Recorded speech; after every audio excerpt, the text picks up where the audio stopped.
Padiushi, Shinuyatu. Hola a todos, ¿cómo están?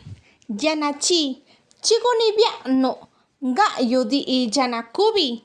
El día de hoy vamos a conocer 5 palabras nuevas en Diyaza. Chigusulunu, comencemos. Tobi, Vidaani, Wipil, Vidaani. Veamos un ejemplo. Naroba Vidaani di. Este huipil es grande. Naroba Vidaani di. Chupa. Bizudi. En agua. Bizudi. Nakubi bizudi di. Este en agua es nueva. Nakubi bizudi di. Chonna. Bangu, que significa silla o banco. Bangu. Nayosho banguka, esa silla es vieja. Nayosho banguka, tapa.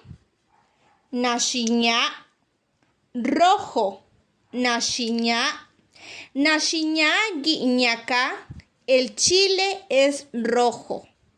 Nashiña guiñaca, gayu. Lari significa ropa o tela. Lari.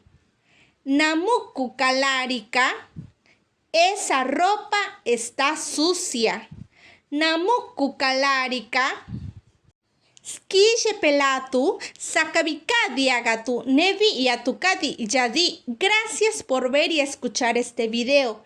La guieten a la achi, la guche chekadi y yadi. Recuerden compartir todas estas palabras y síganos en nuestras redes sociales. Nos encuentran como Diyanayeche, la palabra alegre, en Facebook, Instagram, TikTok y ahora en YouTube. Tikawiyeka, hasta pronto.